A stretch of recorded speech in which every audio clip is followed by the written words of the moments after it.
Bienvenue à vous si vous nous rejoignez sur TV Vendée. Il est l'heure de faire le point sur l'actualité du jour, l'actualité de ce mardi 19 novembre. Vous avez noté que nous sommes bientôt à un mois de Noël. Je dis ça, je dis rien. Ça va être quand même sympathique. On va commencer à rentrer dans une période plutôt sympa. Tiens, on pensera à décorer. Message pour toi Antoine, si tu nous entends, il faudra penser à décorer le plateau à l'approche de Noël. Bon, on a encore un petit peu le temps. En attendant, devant nous 26 minutes donc pour faire le point sur l'actu 100% Vendée de ce jour. Et justement, puisqu'on parle actu, eh bien, nous serons aux côtés des agriculteurs ce matin. Depuis vendredi soir, les actions d'opposition aux accords de libre-échange se multiplient, et ce notamment en Vendée. La mobilisation est pour le moment plutôt faible, les travaux dans les champs ne sont pas terminés, mais elle pourrait prendre de l'ampleur si les revendications ne sont pas entendues. Ce matin aussi, nous faisons comme chaque jour notre point Vendée Globe. Eh bien oui, maintenant jusqu'aux arrivées, tous les jours, c'est le moment de retrouver le journal du Vendée Globe de TV Vendée. Pour le moment, c'est Jean Le Cam qui est en tête au dernier pointage de 7h ce mardi matin. Et puis nous irons aussi en direction de Bazoges-en-Paray dans cette matinale. Ce n'est pas sans lien d'ailleurs avec le monde de l'agriculture, puisque dimanche était organisée la désormais traditionnelle exposition de miniatures agricoles. 1500 personnes ont fait le déplacement pour ce rendez-vous qui est organisé tous les 2 ans. Et parmi ces 1500 personnes, il y avait pas mal de fidèles. C'est ce que vous pourrez entendre. Du côté de nos infos pratiques maintenant de ce mardi, je vous propose de commencer comme d'habitude par la météo, et on se tourne vers un écran qui est bien gris aujourd'hui, je vous apprends rien. Le ciel est couvert. Alors la bonne nouvelle, c'est que ça donne des températures plutôt douces, et ce sur l'ensemble du département. 13 à 15 voire 16 ce matin comme cet après-midi. En revanche, il y a des pluies qui sont annoncées ponctuellement sur l'ensemble là aussi de notre territoire vendéen, et du vent, des belles rafales de vent jusqu'à 60 voire 70 km/h sur le littoral. 70, c'est pour toute la zone de Beauvoir-Noirmoutier, 50 plutôt dans les terres.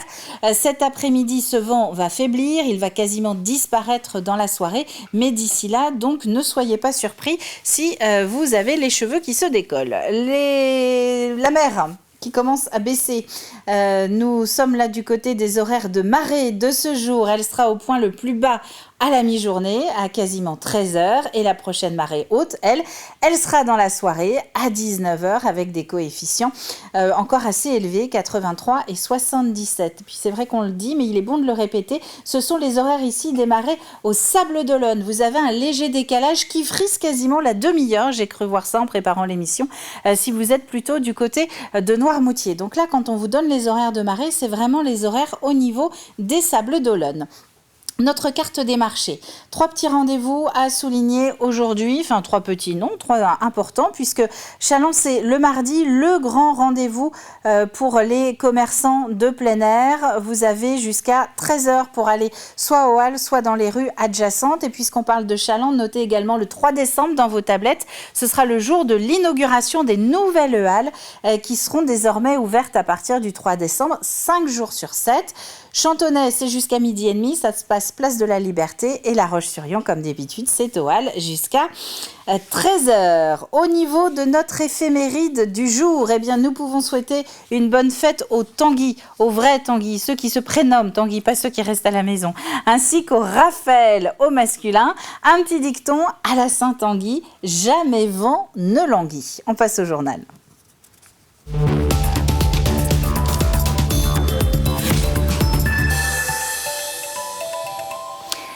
Et la mobilisation était donc nationale en ce 18 novembre. Mais en Vendée, du fait des travaux notamment qui ne sont pas terminés dans les champs, elle aura eu moins d'écho que d'habitude. Les agriculteurs des syndicats majoritaires FDSEA et JA manifestaient hier dans le département. 3 rassemblements contre l'accord de libre-échange avec le Mercosur. Ils étaient une quarantaine dès 6h du matin devant la sous-préfecture de Fontenay-le-Comte. Rassemblement ensuite à La Ferrière et pour terminer à Saint-Gilles-Croix-de-Vie où était Mathis Pires. Des panneaux recouverts d'une bâche et de différents messages. Faut que tu aies assez de place pour tout mettre. Ici est inscrit à la peinture rouge Brasilia ou encore non au Mercosur. Faut qu'on nous entende. À La Ferrière, un petit groupe d'agriculteurs s'est réuni en protestation contre l'accord du Mercosur.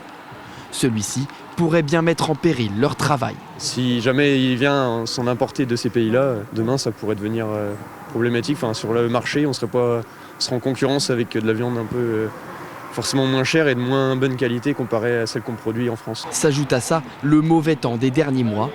Et c'est cette accumulation qui les pousse, 10 mois après les dernières manifestations, à retourner dans la rue. Il y a eu des choses qui ont été faites, mais évidemment le compte n'y est pas totalement.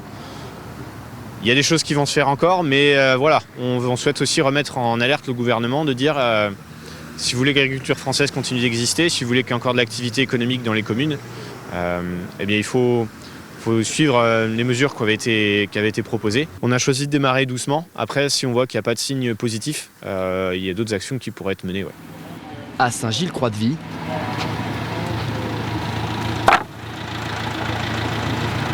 symboliquement, le rond-point de l'Europe est choisi par les syndicats pour terminer leur journée de mobilisation. Alors, un peu de ficelle, chef. Autour du feu, peu d'agriculteurs. Contraints par les récoltes encore en cours, ils ont préféré rester sur leur exploitation. On est très en retard dans les ramassages du maïs et les semis de blé. Donc on est encore dedans, donc on a beaucoup de travail sur nos exploitations. Et on est dans un secteur d'élevage. Donc dans un secteur d'élevage, on est beaucoup pris par notre travail. Donc on n'aura pas beaucoup de manifestations cette semaine. Ce lundi, la Vendée a compté parmi les 80 points de manifestation partout en France. Pour le moment, aucune autre mobilisation n'a été annoncée par les deux syndicats majoritaires sur le département. Et vendredi soir dernier, j'ajoute que c'est la coordination rurale de Vendée qui manifestait contre le Mercosur. Elle a symboliquement déposé ses outils de travail devant la préfecture à La Roche-sur-Yon. Artisans et commerçants sont également inquiets par la baisse de notre pouvoir d'achat. Ils craignent que le projet de loi de finances alourdissent encore un peu plus les charges patronales et freinent l'alternance. Alors oui, pour revaloriser les salaires à la hausse, mais en baissant les charges et donc en réduisant l'écart entre le salaire brut et le salaire net. C'est le message porté par le président de l'UDP, l'Union des entreprises de proximité, l'organisation majoritaire qui représente les indépendants, les commerciaux et les commerçants et les libéraux. Ils étaient en Vendée il y a quelques jours. Nous, ce que nous disons, nos salariés ont besoin de plus de pouvoir d'achat. Nous sommes tous en difficulté de recrutement. On ne trouve pas assez de collaborateurs pour venir travailler dans nos entreprises. On nous dit qu'il faut améliorer la rémunération.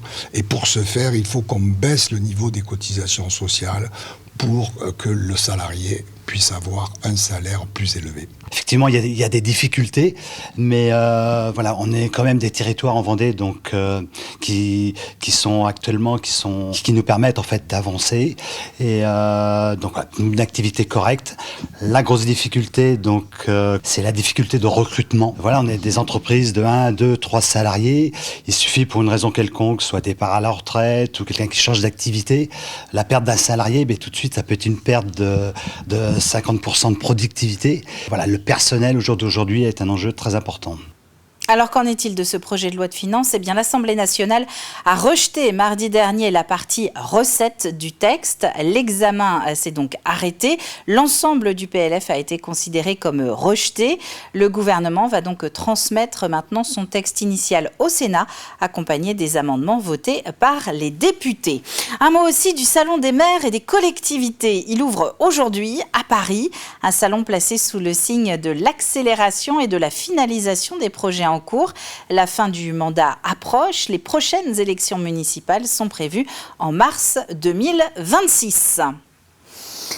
Un nouveau réseau pour Océan Marais de Mont. La CAF lance dans la communauté de communes un REAP, un réseau d'écoute, d'appui et d'accompagnement à la parentalité. C'est un dispositif national qui se déploie depuis 1999. Il permet aux professionnels, aux bénévoles engagés dans la petite enfance ainsi qu'aux parents de se réunir pour échanger. L'idée, effectivement, c'est de créer une dynamique d'échange, de rencontre entre les familles, les acteurs parentalité, pour mettre en place des actions prioritaires pour les familles, en fonction de leurs besoins. Effectivement, aujourd'hui, les familles sont peut-être confrontées un peu plus à des enjeux de société. Et donc, oui, probablement, effectivement, qu'être parent aujourd'hui, en tout cas, n'est pas plus simple qu'avant. Et à noter que le 27 novembre, c'est en milieu de semaine prochaine, le lieu d'accueil enfants-parents d'Océan Marais de Mont organise lui des portes ouvertes pour expliquer son fonctionnement. Elles étaient 12 samedi à se mobiliser place Napoléon, 12 associations du collectif Migrants 85 pour une action Un toit pour tous, un village éphémère installé avec des stands et des tentes. Le but, rendre visible la situation des migrants et sensibiliser les personnes avec des expositions, des témoignages et des échanges. Nous avons commencé en fait à accompagner les gens qui venaient dans cet hôtel. Voilà. Avant, on s'occupait des gens qui étaient autour de nous. Quelquefois, nous hébergions en urgence, en se relayant. Et depuis 5-6 ans, la situation se dégrade. C'est-à-dire qu'il n'y a plus d'hôteliers ou pratiquement pas qui acceptent à La Roche d'accueillir des gens qui sont gérés par le 115, l'appel d'urgence. Il y en a très très peu, peut-être 1 ou 2 sur La Roche pour toute la Vendée.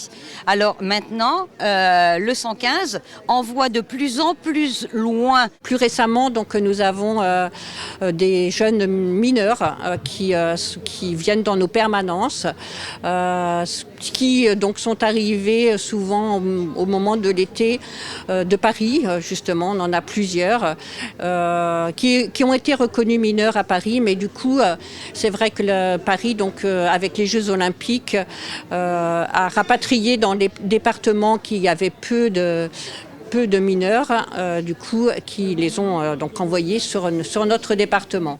Un gros plan à présent sur cette initiative qui existe depuis bientôt 10 ans du côté de Bazoges-en-Paray. L'association des passionnés de la miniature agricole y organise régulièrement une exposition.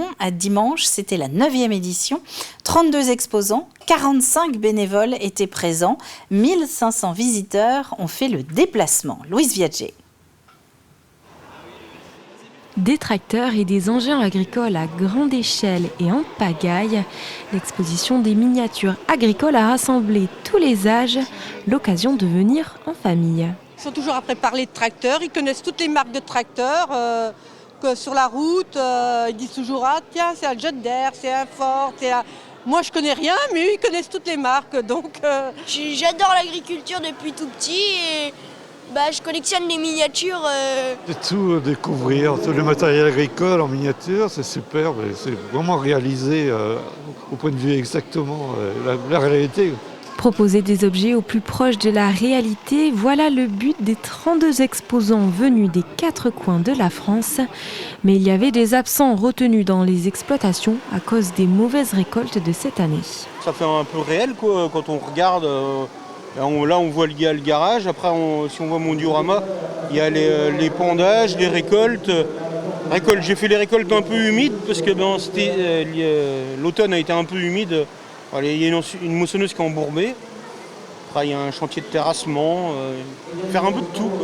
Cette exposition, c'est avant tout une histoire de copains. 4 amis ont créé l'association des passionnés de la miniature agricole en 2015. 9 ans plus tard et 2000 personnes présentes, l'objectif est atteint. Ça permet de faire découvrir au monde, aux riverains, aux gens du coin, ce qu'est le monde agricole, même s'ils le connaissent. Mais c'est plus facile de le montrer sur des petites planches que de le montrer sur des... en vrai, quoi, dans les champs. Et donc c'est vraiment promouvoir l'agriculture dans le bon sens du terme et là-dessus on est gagnant quoi, sur tous les tableaux parce qu'en général il y a pas mal de monde qui vient. Pour la prochaine édition, il faudra patienter un peu. L'exposition des miniatures agricoles est organisée tous les 2 ans. Et puis je vous propose de terminer avec cette question, avec les jours qui raccourcissent. Est-ce que vous êtes bien certain d'être visible des voitures lorsque vous êtes cycliste ou piéton? La fin de journée est un moment particulièrement dangereux, voire accidentogène pour tous les usagers de la route. Vendredi, La Roche-sur-Yon Cyclisme a donc organisé à La Roche-sur-Yon une opération de prévention. Vous le voyez, elle a distribué des kits d'éclairage ainsi que des casques et des chasubles. Quelques mots de météo avant de passer à la suite de cette matinale. Et c'est un mardi très couvert qui est annoncé pour l'ensemble de la Vendée. Pas de jaloux, qu'on soit à l'est ou à l'ouest, au nord comme au sud. De la même manière, des risques d'averses sont annoncés pour l'ensemble du département, donc un petit peu partout, ainsi que pour l'ensemble de la journée. Et notez aussi ce vent qui démarre très fort ce matin, jusqu'à 60-70 km/h dans le nord-ouest Vendée, et qui devrait faiblir au fur et à mesure que nous avançons dans la journée. Je vous propose maintenant de passer à la deuxième partie de cette matinale et de commencer avec notre point quotidien sur le Vendée Globe.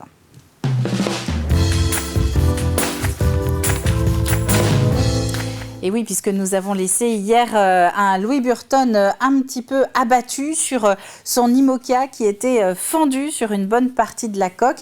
Eh bien, il a finalement réussi à réparer son bateau et à se remettre en mode course, comme il dit. Pour le reste de la flotte, vous allez le voir que la préoccupation de ce début de semaine, eh bien, c'est plutôt la météo. Regardez. L'Association vendéenne des constructeurs de maisons vous présente le journal du Vendée Globe.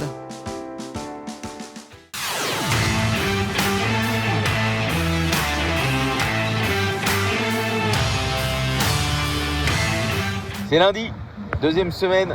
La descente de l'Atlantique se poursuit pour les 39 skippers encore engagés au 9e jour de course. Le Britannique Sam Goodchild sur Vulnérable a pris les commandes de la flotte depuis dimanche soir et devance Sébastien Simon sur Groupe du Breuil et l'autre IMOCA Vulnérable mené par Thomas Ruyant. Le classement reste très mouvant, d'autant que les prochaines heures s'annoncent assez imprévisibles. Le gros de la flotte parti à l'ouest et qui a mis le cap au sud bute depuis la nuit dernière sur une zone de molle, et ce vraisemblablement jusqu'à mardi midi. Putain, je suis deg, j'avais eu pas mal de chance jusqu'à présent dans la pétole, je pense que je m'en étais bien sorti. Et là j'ai passé la nuit englué sous ce truc là. Ça là j'ai passé toute la nuit dessous. Et impossible de sortir. Voilà, il y avait 2 nœuds de vent. Et voilà ce qui me tombe dessus. Énorme grain. Du coup le vent qui prend 180 degrés. Voilà, je fais marche arrière. Super. En approche du Cap Vert, les skippers du premier paquet vont donc devoir s'armer de patience avant de peut-être voir de nouveau l'arrière-garde grappiller de précieux milles. L'idée c'était de contourner un petit minimum sans vent là, qui était en train de se créer et de contourner toute cette zone de vent faible par l'ouest. Ça n'a servi à rien, voire ça a été contre-productif en fait, que les autres sont allés un peu tout droit dans le mou et puis c'est passé quoi. Cette nuit c'est parti devant, derrière, à droite, à gauche, et au milieu on est resté les moins vite de la flotte, donc ça non plus c'était pas écrit. J'ai l'impression qu'il faut arrêter un peu de réfléchir parce que c'est quand même beaucoup trop aléatoire pour faire des prévisions fiables. Je pense qu'on s'est tous un peu arraché les cheveux avec la météo, à essayer de faire au mieux, et puis souvent ça correspondait pas les conditions sur le moment, donc voilà, ça aide pas à savoir exactement comment jouer les choses. À plus de 600 000 à l'est, Jean Le Cam sur Tout commence en Finistère et Conrad Coleman sur MS Ameline bénéficient eux encore d'un flux de nord. Le duo réussit pour l'heure à se frayer un chemin le long des côtes du Sahara occidental et de la Mauritanie. Après une première semaine riche en rebondissements, ce début de semaine marqué par des conditions plus calmes permet aussi aux skippers de récupérer, voire d'emmagasiner de l'énergie avant de négocier plusieurs points clés. Et là c'est vraiment incroyable, il fait beau, la mer est magnifique. Avec juste une légère houle qui pousse le bateau. C'est plutôt essayer de se reposer. J'ai pas mal dormi cette nuit, donc je me repose beaucoup, j'essaye pour être en forme, parce qu'après la prochaine grosse étape un peu galère, ça va être l'arrivée dans le poteau noir, et là on sait qu'on peut pas dormir beaucoup. Les étraves désormais tournées vers le sud, la flotte se prépare à aborder le poteau noir. Cette zone météorologique très instable et imprévisible, située au niveau de l'équateur, devrait être atteinte à partir de mercredi et pourrait bien encore rebattre les cartes au classement. Ce lundi 18 novembre à 15h, c'est toujours Sam Goodchild qui occupe la première position devant Sébastien Simon et Jean Le Cam, qui a lui fait le choix de l'option Est. La suite du classement est aussi très resserrée, un peu plus de 40 000 sépare Antoine Cornic sur Human Immobilier de Giancarlo Pedote sur Prismian. Second skipper à s'être embarqué le long des côtes africaines, Conrad Coleman est 24e sur MS Ameline. Juste derrière lui en 25e position, on retrouve Louis Burton. Le skipper de Bureau Vallée, victime d'une avarie dans la nuit de samedi à dimanche, reste toujours en course malgré les différentes fissures constatées sur le pont et la coque de son IMOCA. Écart plus conséquent entre les skippers du dernier quart de la flotte. En queue de peloton, le Hongrois Szabolcs Veröcs compte 650 000 de retard sur le leader. Le skipper de New Europe est depuis dimanche au mouillage au large de Las Palmas aux îles Canaries pour y réparer sa grand voile.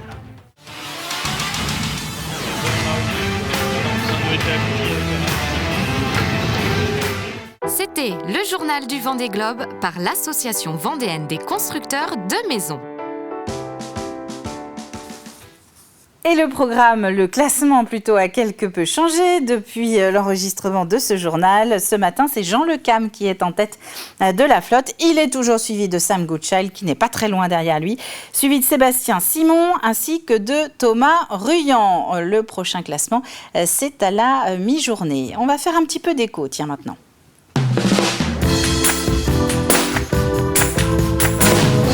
Et dans l'actu des réseaux cette semaine, je vous propose de découvrir alors non pas nouveau, mais en tout cas un réseau assez récent. Il s'appelle Décliquez-vous.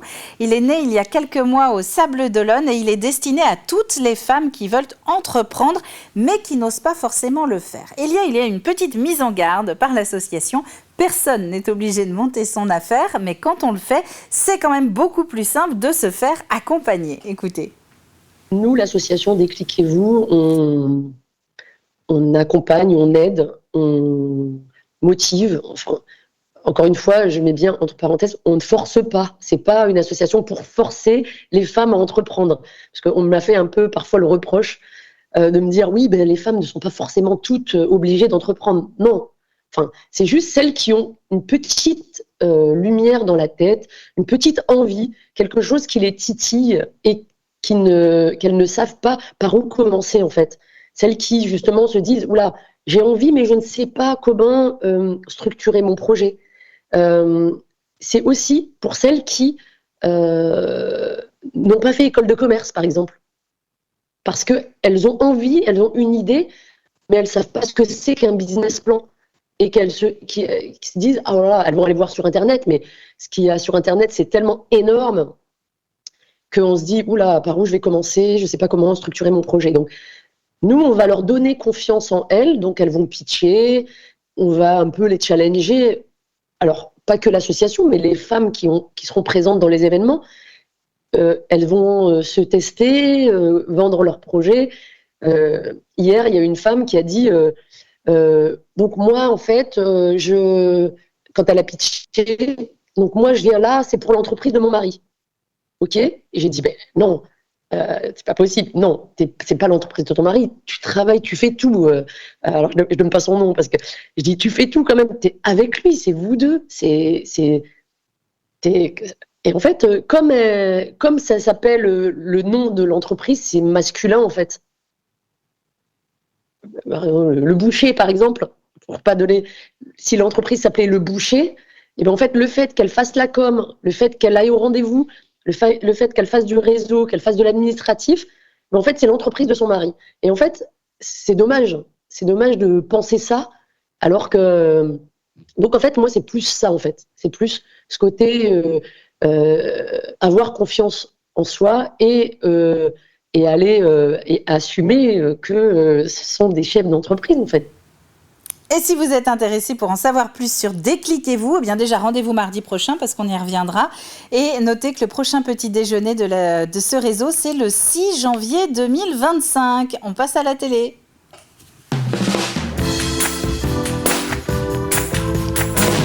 On passe au programme télé avec Backstage spécial L'air d'en rire. C'est Stéphane Louineau, le créateur du festival, qui vous propose aujourd'hui sur TV Vendée de rencontrer l'humoriste Michael Bièche, un des talents de l'édition 2024. En quelques mots, ce spectacle, qu'est-ce que c'est? De quoi tu nous parles dans ce spectacle? Personnellement, c'est le Phénix qui renaît de ses cendres parce que quand j'ai eu mon échec à Lyon, j'étais dans l'hôtel qui s'appelait le Phénix. Et de là, je me dis, il faut faire quelque chose de moderne, mais garder ce que tu sais faire. Donc ce que je sais faire, c'est du sketch. Et la modernité aujourd'hui, c'est le stand-up. Donc du coup, j'ai mixé les deux, ce qu'on appelle le sketch-up. Et donc, j'ai mixé de la vanne et du personnage pour parler du déclin de la classe moyenne. On est de plus en plus nombreux à intégrer cette catégorie-là. et mettre en valeur la classe moyenne et dire que tout est possible encore et qu'il y a une classe à inventer où on va tous se retrouver. C'est très socio-économique et philosophique, mais c'est très drôle. D'accord, donc des sketchs sur quel thème, par exemple? J'explique comment passer à la classe supérieure, j'explique que la classe moyenne, elle a des tocs, par exemple à la pompe à essence, elle adore, elle a fait le plein ou mis 15 €, puis à la fin avec le pistolet, elle a toujours ce geste, parce que les quelques gouttes, elle les a gratuites, ça c'est important. Et j'explique aussi qu'elle adore faire des activités gratuites comme la randonnée. Ça c'est la montagne, c'est le nouvel Eldorado de la classe moyenne. Wow! La veste de merde! C'est normal, c'est du désigual. Mais j'ai toujours une personne dans la salle, qui adore cette veste. C'est toujours la même personne, une prof d'art plastique.